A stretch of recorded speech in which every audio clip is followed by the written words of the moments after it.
Hey everyone, welcome back to another episode of the Pool Remodel Pros podcast, where we break down everything pool remodeling from plaster to plumbing to the little details that make a big impact. I'm your host, James Cawthorn, and today's episode is about one of the most overlooked but critical parts of your pool, the expansion joint. Today I have Kevin Kostka, who is the commercial division manager of Allen Smith Pools. Kevin, thank you for being with us today. Of course. How long have you been with Allen Smith Pools? 19 years. That's it? Only 19. And what did you do before that? I was a pool service guy. Oh, nice. Yeah. Single pole, double pole, triple pole? Yeah, it was just me. I had 107 pools, and I worked until my back and knees wouldn't let me work anymore. Oh, I don't miss those days, especially when it's cold in the winter and you got to stick your hand into the skimmer and your hand's freezing. And every time the wind blows now, my wife says that my vein on my forehead shows up, even when I'm asleep. So yeah, it's the memories are very distinct. I still have nightmares to this day when the Santa Ana winds come up in California Yeah, of my work week's going to be tough yeah, because all my pools are going to take an hour or so. yeah. So what we'll be talking about today, going back to our subject, is expansion joints. If our listeners have ever seen cracking around your coping or noticed movement between your pool, shell, and deck, it might not just be age, it might be a failed or missing expansion joint. And trust me, this small line can cause some big problems. So today, Kevin, I have your PowerPoint slide up. Thanks for sharing this with us and our audience. Of course. And we're going to start going through this. As we go, we'll kind of dive into some deeper questions, might give you some pop questions here and there. That sounds great. Are you ready? I am. All right, let's go for it. Okay. So when I made this PowerPoint, I decided to put a lot of pictures in and kind of move quickly through them. So I wonder if we can kind of zip through some. You start out and you look at a commercial pool and you think, this is what I want my commercial pool to look like. Oh, yeah. This is exactly it. However, Click. a lot of times you end up with problems like this or like that, tiles falling off, gross stuff there. And then suddenly you end up with that. And that's an actual pool that I came across. Oh, wow. And it sure isn't like what they want. Yeah, Not very inviting. So then you end up with a pool that looks like this because things aren't functioning well. And that's what you want, is a pool that functions well. absolutely. So you end up over time, depending on how things are built and all the movement around a pool, you can end up with pretty severe cracks. So what I thought I would do is kind of show how a pool is built, Okay. because it always comes back to I have no idea why this is happening. Well, if you understand how a pool is built, then it really helps in that. And so here's what everybody thinks of when they think of the dirt. You've got all the different Is parts of that the is that dirt an there. alien in that bottom left It corner? is. It Okay, is. Yeah. so that can happen while we're digging. So you dig a hole, and the area where it says "hole dug for pool," that's the pool part, and then you got the dirt there. You notice that fatter area at the top. We'll get to that later, but that's called the bond beam. It's just the top of the shell. You put in rebar, the steel, which is the bones of the structure. And here's a good picture of what it looks like when they've dug the hole, and now they've put in the steel. And there's a lot of steel that goes into this thing. So then after the steel, you put in gunite. That's the muscle. That's the what covers all that steel, the bones. So it's kind of built like we are. Here's a guy putting in that gunite. They always pick the biggest guy on the crew because that's got a lot of force behind that thing. And it goes in layers, and you got all angles and everything to try to give yourself a really nice shell. That's what that is actual cement being put in with a high pressure.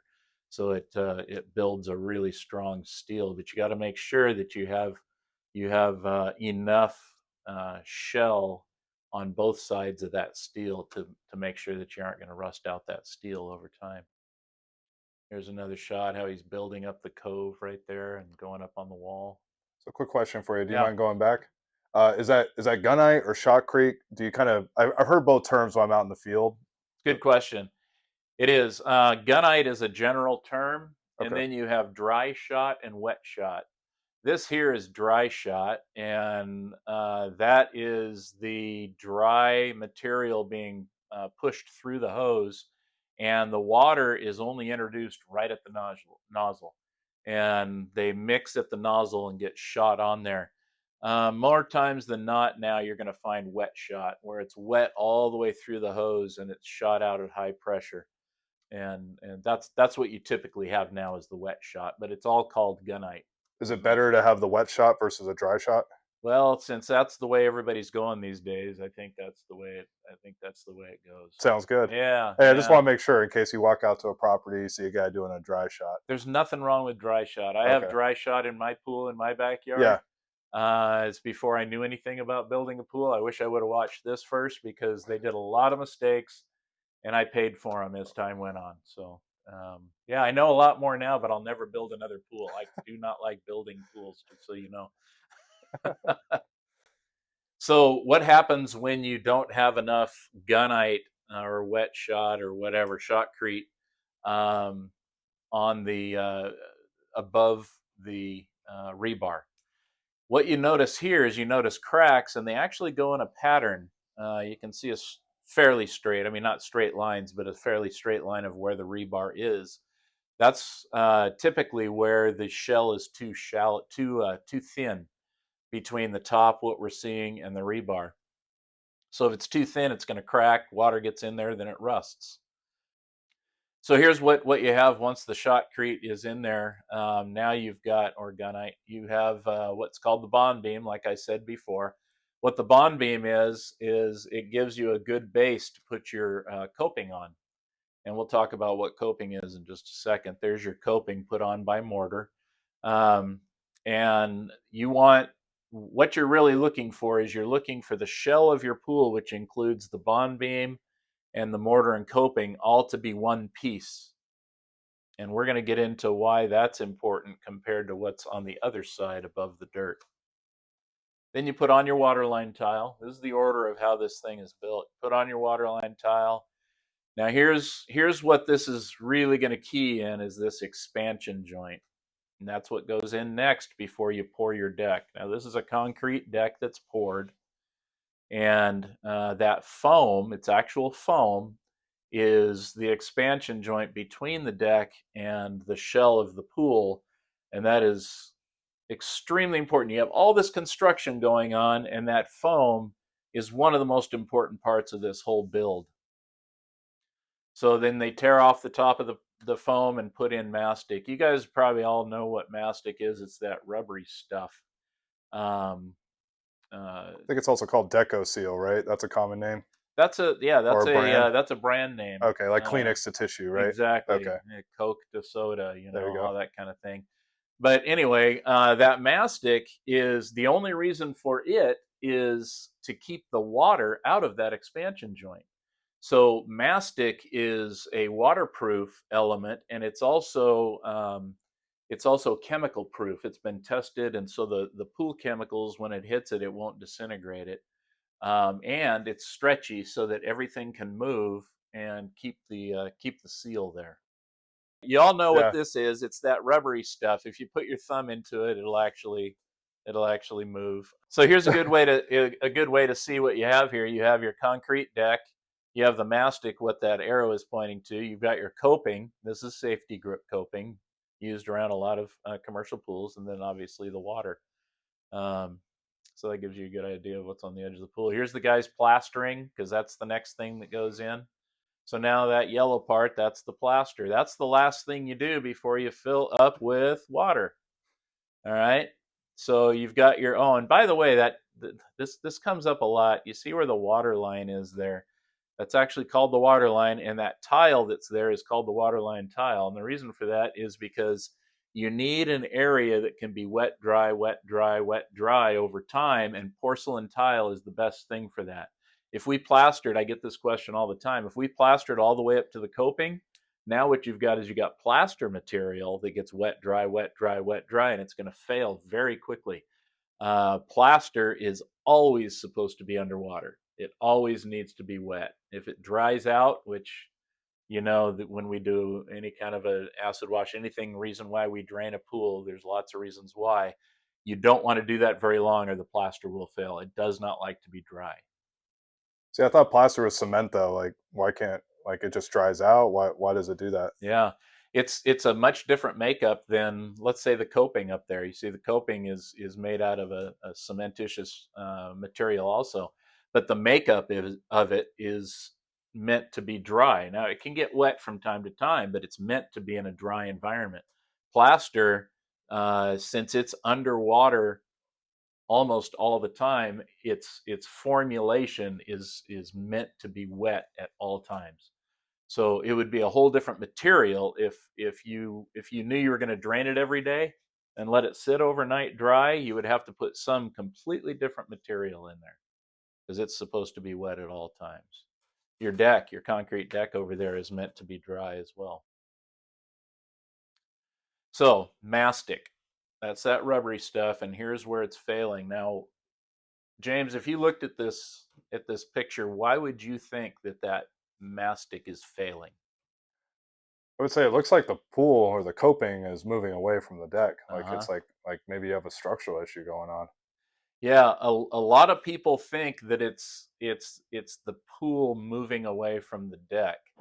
And I got to tell you, in 99.9 times it's the deck moving away from the pool. And the reason for that is, think of a pool. It's a big shell and it's super heavy because it's full of water and it's sitting in the dirt.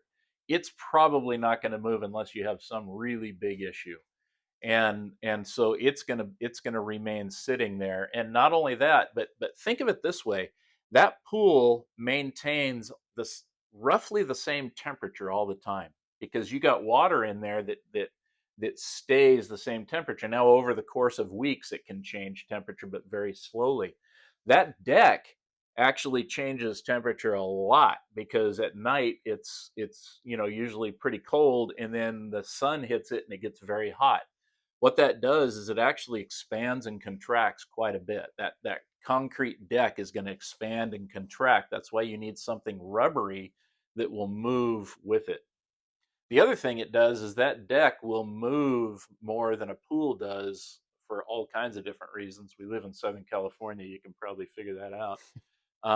But also, things like tree roots and heaving because of pressure from underground water. All kinds of different things will cause it to move. Now, that mastic, that rubbery material, can handle a certain amount of movement, but over time it will separate. It won't be able to expand and contract very well. Mastic actually only has a 1 year warranty, and it's meant to be a 3 year product. And so typically you need to replace that every 3 years. I come across pools like this that have had the same mastic for 15 years. Wow. And 15 years for a material like that doesn't stand a chance. Wow. What it does is it turns hard, and now when there's any kind of movement, it just won't expand anymore. It won't stretch. I've seen some other solutions on some jobs. So I've seen people grout it. I've seen people put like an epoxy like substance, like a Hmm. I forgot what it's called, the nail glue kind of Oh, liquid liquid nails. nails. Oh, great idea. I've seen people do that. What I mean, hey, this stuff's rubbery. It's gonna fall apart. Why can't I do something like that? Yeah. Well, the rubbery part of it, that's the beauty of this material. There's two things about it. It's chemically resistant, but also it can stretch and move. If you use a liquid nails or a grout, it'll take probably a week and it'll start cracking because it can't handle any movement. Same with epoxy or Wow. liquid nails. Can't handle any kind of movement. Well, the whole reason for this is to keep water out of that expansion joint. So if you have any kind of a crack, water, you got water right there, people are splashing, it's in or rain or irrigation or anything is going to get into that expansion joint, and now you've got really big problems. And we're going to get to what those problems are here real soon. Nice. I mean, not nice. Or you can just go ahead and plant a garden there. That works too. And obviously, that's caused of the water getting in there. It gets down the dirt. Now Yeah. it's seeding and growing through there. Yep. Yep. I see a lot of that Wow. too. So let's get into exactly. There's probably some over exaggerations, but that's to prove a point. So you've got your expansion joint, and all of a sudden, if you look at the upper corner of that concrete, that's a trip hazard, right? Because the concrete is lifting. You've got concrete that is higher now than the coping.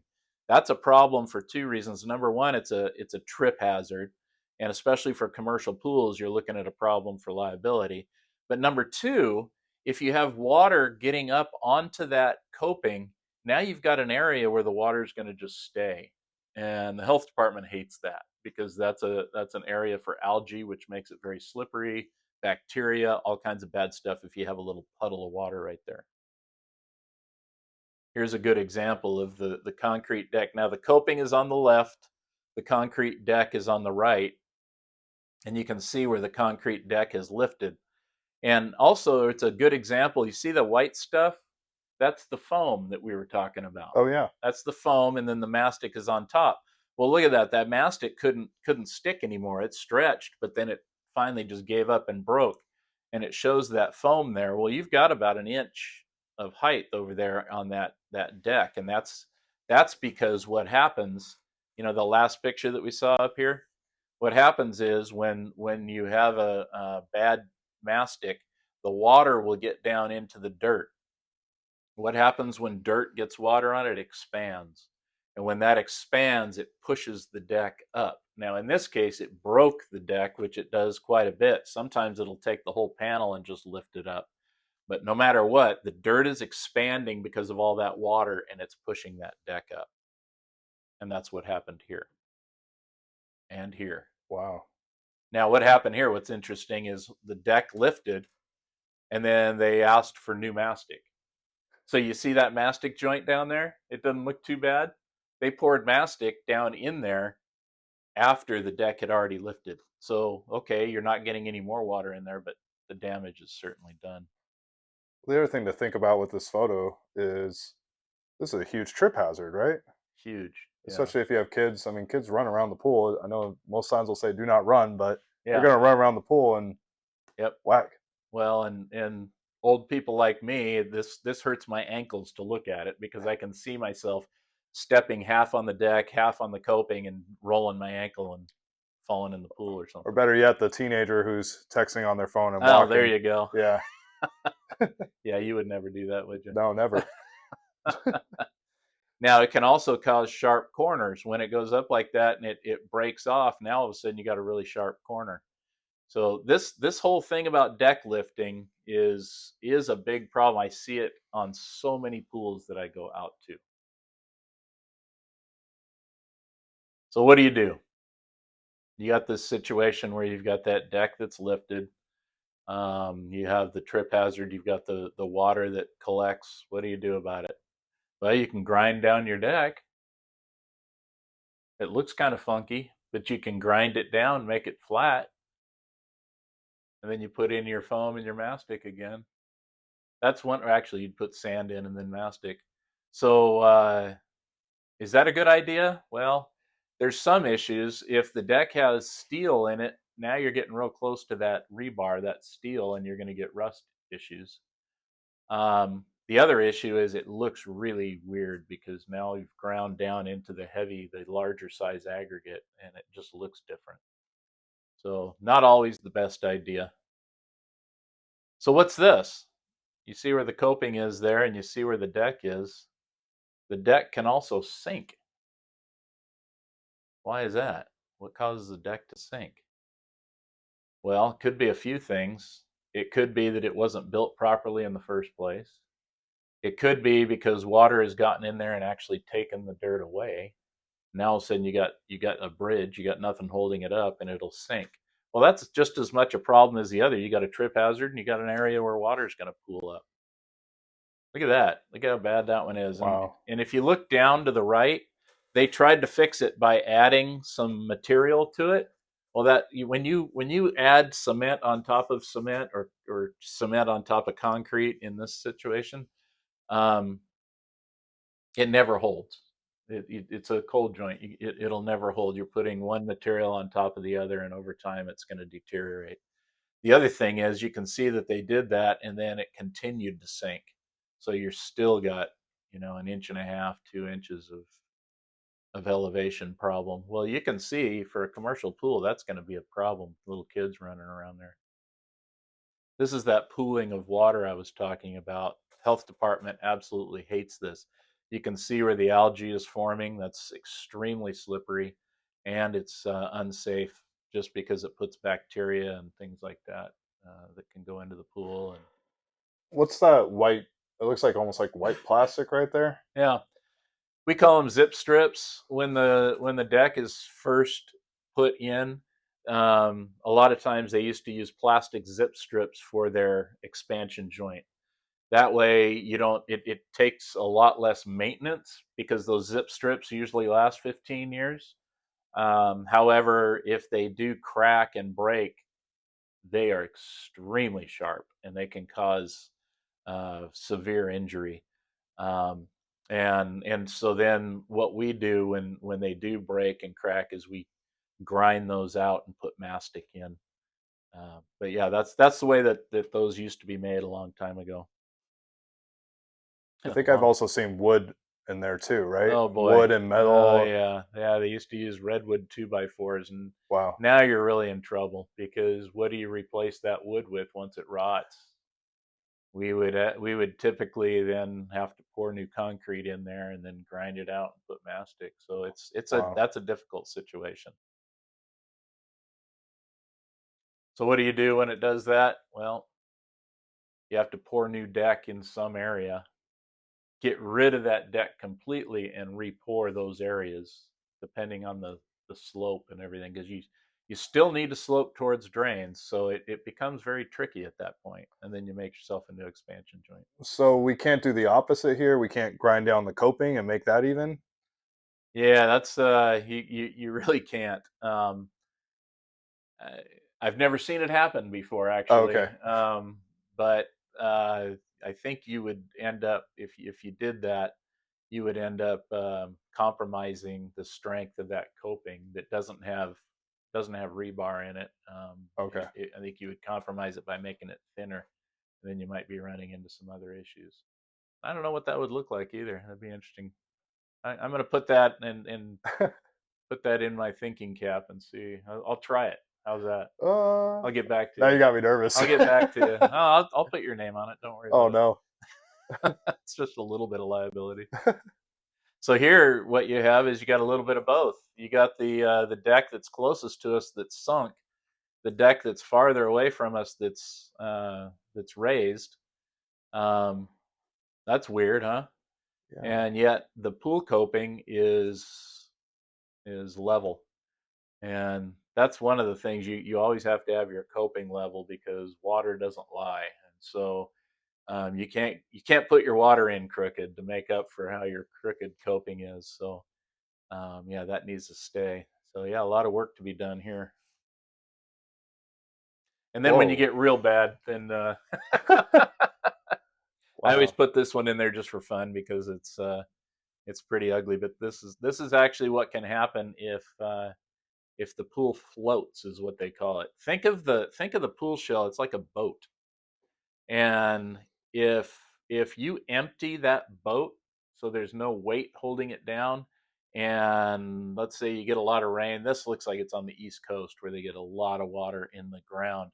Hydrostatic pressure, or water that's in the soil, will actually float that pool if it's empty. And this is the most extreme one I've seen, but we actually have seen some that have gone up maybe 6 inches a foot, Wow. and you got to rebuild the whole pool for that. So what we do when we're plastering pools, we drill holes in the bottom of the pool. People think, "What are you doing? You're wrecking the integrity of the pool," but you're not. You're just relieving any pressure. And I'll never forget one of the first ones that I ever did. I was told, "Yeah, go out there and drill holes in the bottom of the pool." I couldn't believe I did it. I went out there. I said, "Okay, I guess I will," and I drilled a hole, and a fountain came up about 5 feet above my head, and it freaked me out. It was this Whoa. dirty water, and this was in Mission Viejo, and ran out of the pool and was sitting there watching it, and for 20 minutes it was still that high, Wow. filled up the bottom of the pool, and it finally the pressure came down. Wow. It was pretty wild. It was a Yeah. good learning experience Oh for us. yeah. Yeah. It makes sense why we do that. So now we're talking about this expansion joint. And now we have a different issue than what we talked about before. We talked about the integrity of that mastic keeping the water out.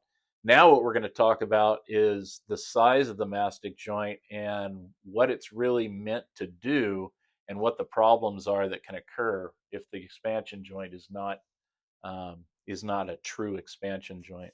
You can see here what's happening. My little arrows down there on the lower right. You've got this one panel of decking moving toward the coping, and then over on the right, the other arrow showing it moving away from the coping.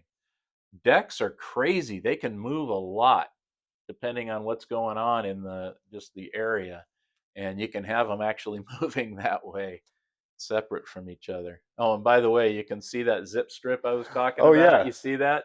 That's really sharp plastic. Ooh. You put a little kid's foot on that, you Oh. slice it up, slice it and dice it.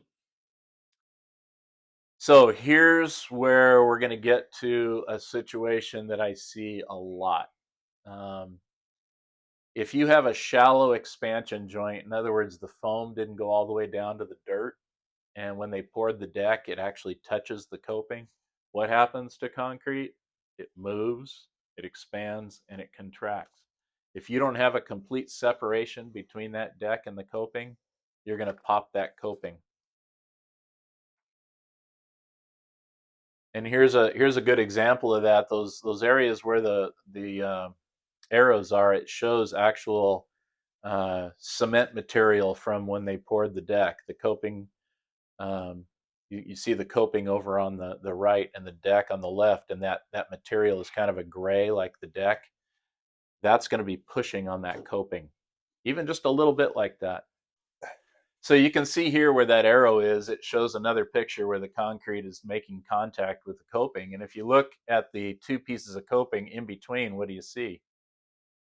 You It looks see, looks like you're missing something there too. yeah, you're missing some grout between the two pieces of coping, and it's also cracked.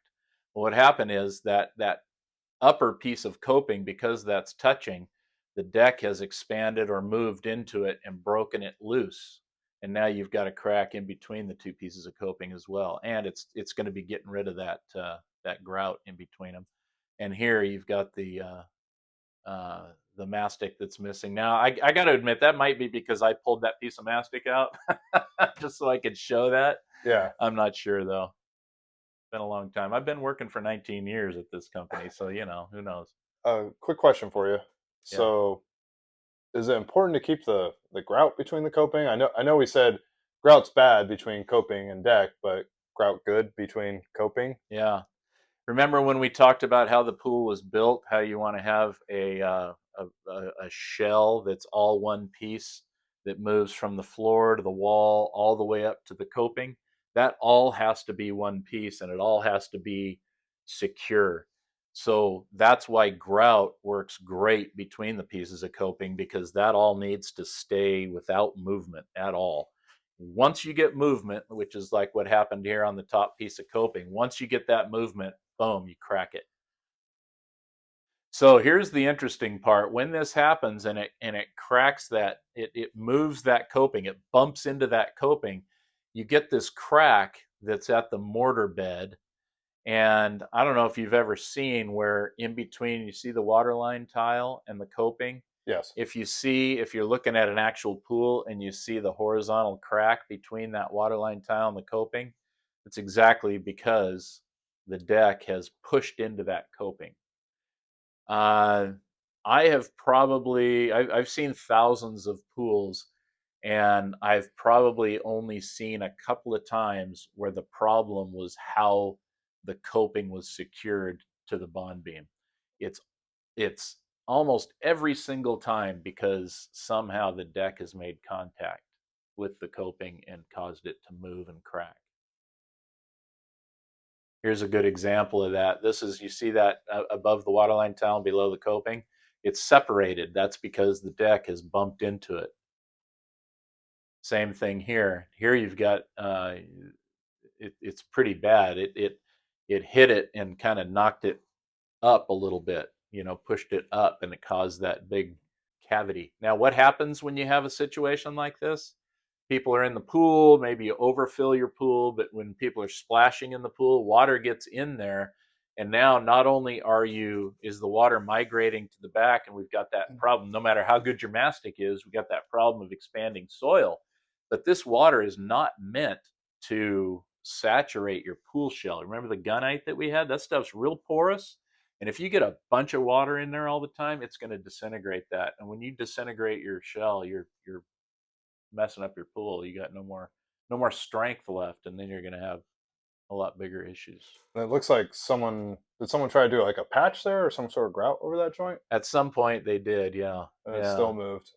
Oh yeah. If you don't fix the problem and you're only fixing the symptom, the problem will continue. And that's a great example of that you point out, that they had a problem, they fixed the symptom by just schmanging some stuff over there.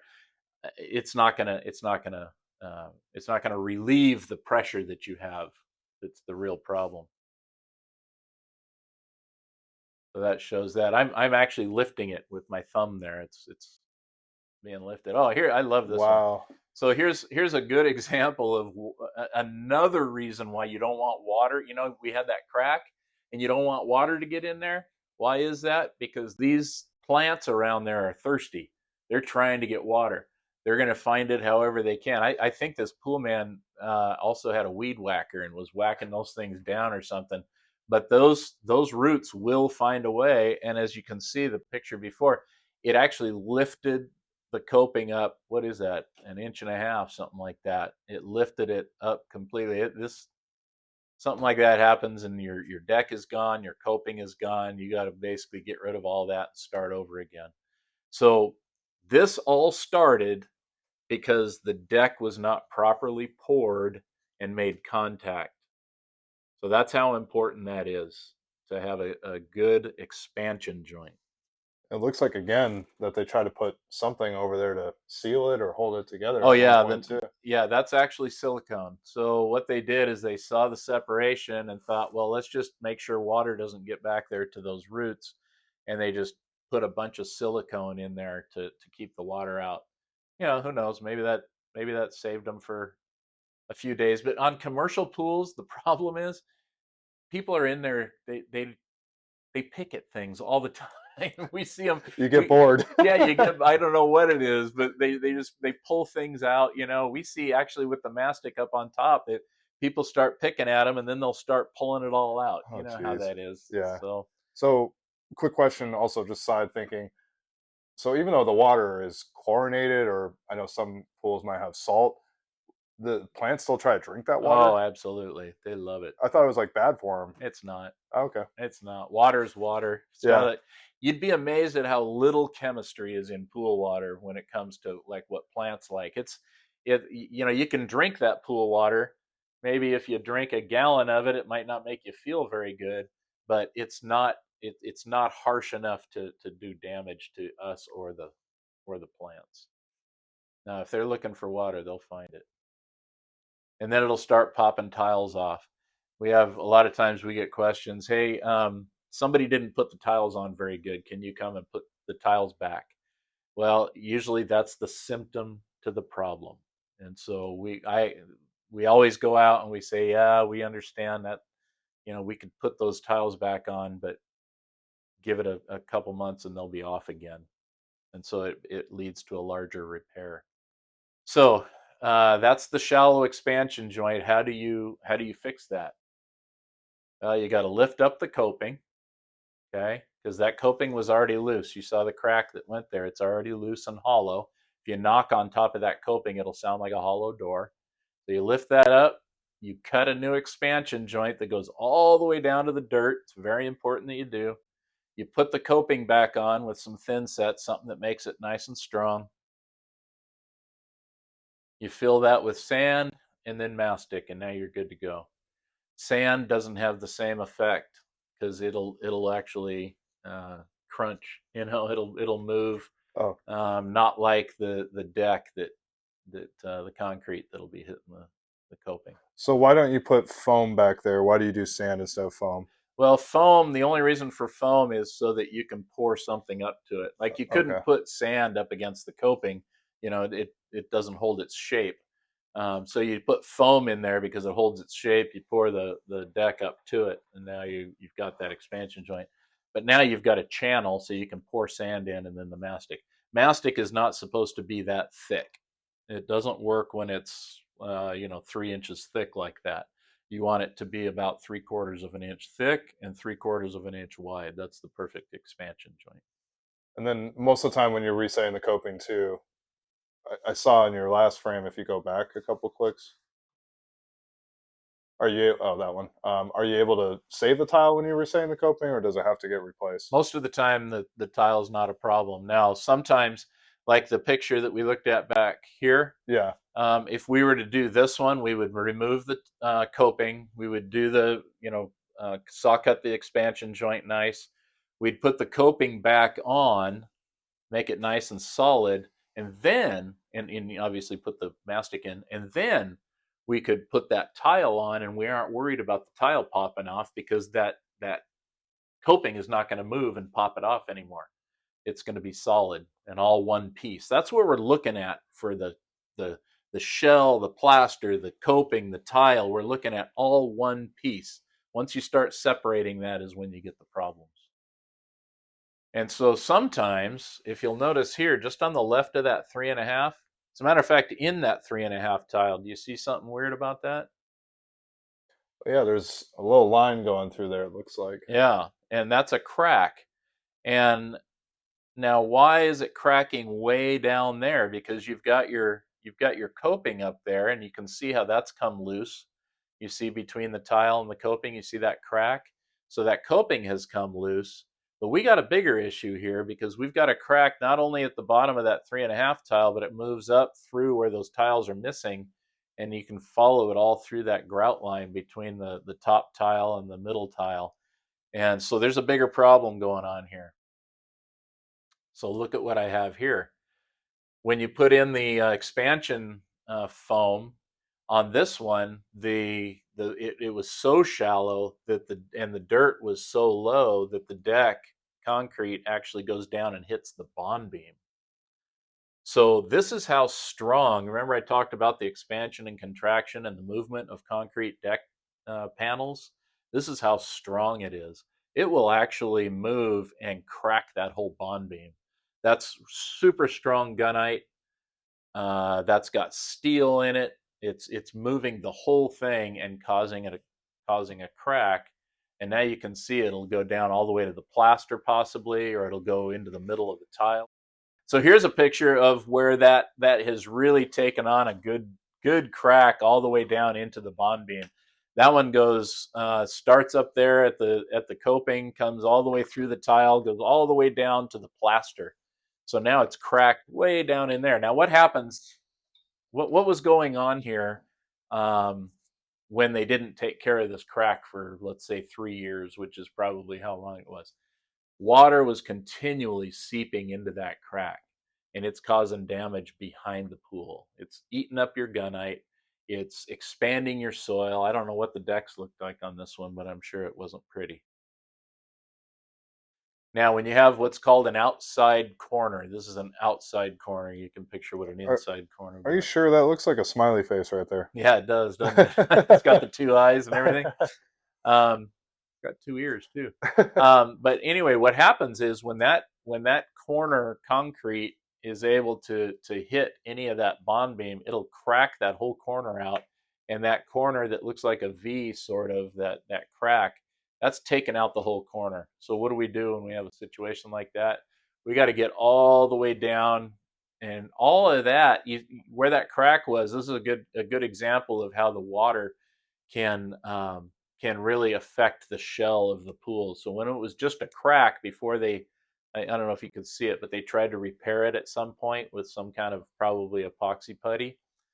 Before they were able to do that, and even after, once it wasn't any good anymore, water gets in there, it seeps in behind there, and this is the gunite shell around the steel, and it's actually it over time it has turned it into sand basically. And so we had to go in, and I guess I don't have a picture of it, but we had to go in. We removed anything that's loose, and we packed it with new concrete, new cement, new material to strengthen that up again, and then obviously replaster the pool. That's what a good expansion joint looks like. This is just kind of a weird one because it's a little peninsula in a pool, but that's a good expansion joint. Nice and solid, seals the water out, which is all it's supposed to do.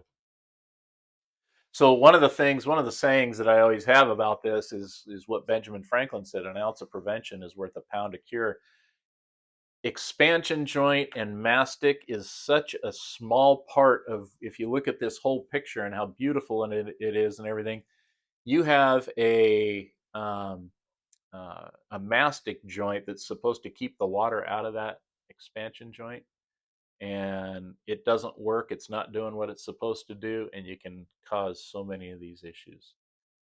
I guess I didn't let you talk much. I didn't let you ask many questions. No, I mean, to sum it up, I mean, that's why we have you here, Kevin. You're the expert on this. I'm just a host. So I appreciate you, being here. It's good stuff to know because expansion joints may not be flashy, but they're absolutely essential. It seems just kind of in final thoughts, it protects the seams where two major structures meet. If you don't maintain them, nature will do its best, move things and break them apart. Yeah. Is there anything else you want to leave our audience with? Well, I guess I just want to say that so many times we get involved in like especially project property managers, they get involved in being in charge of how this play, how their amenity looks. And so many times, and I know other vendors do the same thing, whether it be roofing or balconies or streets or whatever. It's so important to learn how it's constructed so that you can then know what the problems are, what the issues are, how they happen, and how they should be repaired. I understand that most property managers look to us as the expert. If they have a question, look to us as the expert. But and that's fine. I love talking to boards. It's really fun. Um, However, if you have the basic knowledge of how something is constructed, I think you can, as a property manager, you can answer a lot of the questions, and that's what I kind of want to leave with is even though you can reach to us anytime and we'd have the answer, I'd love to have you look like a hero if you're a property manager and being able to look at the issues and deal with them. Thanks again, Kevin. Thanks for being on the Pool Remodel Pros podcast. Thank you for our listeners for listening to the Pool Remodel Pros podcast. If you found this episode helpful, be sure to subscribe, leave a review, and share it with your fellow pool professionals, homeowners, and property managers. Until next time, I'm James. Keep your pool tight, your joints flexible, and your business strong.